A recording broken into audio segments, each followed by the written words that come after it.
The Samsung Galaxy Note series has gained widespread recognition for its part in the flagship smartphone lineup.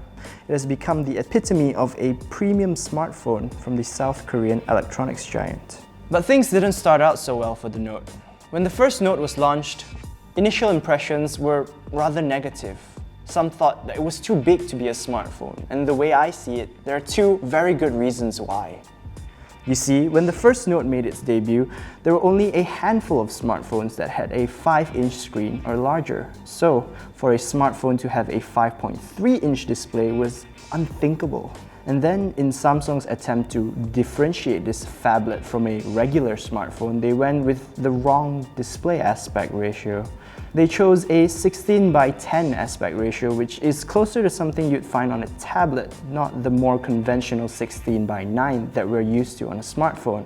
As a result, many didn't think that the Note would fit in with the current crop of smartphones, especially since it came with a stylus, which in a post-iPhone world seemed a little silly.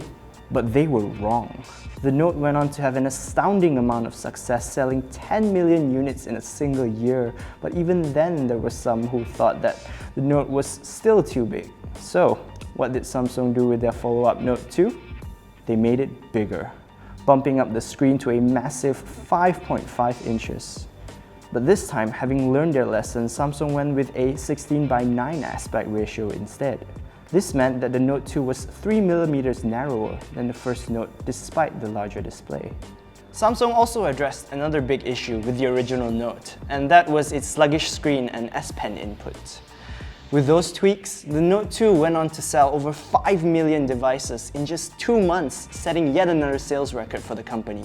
With the incredible success of both Notes, Samsung went nuts with their successor Note 3, pulling out all the stops. It was a smorgasbord of high-end features with an even larger 5.7-inch Full HD display, a USB 3.0 port, a larger 3200 mAh battery, and a revamped S Pen with Air Command and 4K video recording capabilities. This trend continued with the Note 4, which introduced a Quad HD panel, adaptive fast charging, and a fingerprint scanner. It was also the first Note that supported virtual reality with the Gear VR. And finally, after all the refinements and improvements, we arrived at the Note 5. But there was a catch with this Note. Samsung had ditched the expandable storage and removable battery that had become a staple in the Note series. But to make up for it, the Note 5 was easily the best-built Galaxy Note device to date, a symphony of glass and metal that catapulted the Note 5 to the top of the premium smartphone list. In the end, it was this desire to break the mold and offer something fresh and new that has brought the Note line to where it is today. Over the years, the Note series became a showcase of not only Samsung's technical capabilities, but also their ability to innovate and be a trailblazer. In many ways, the original Note is a lot like the original iPhone. It's a game changer.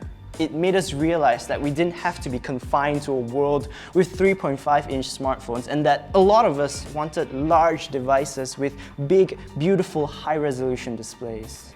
If you look at the way the Note as a series has progressed and how the industry has progressed with it, it's truly humbling to think that everything started with this little guy, a smartphone that nobody really thought anyone needed.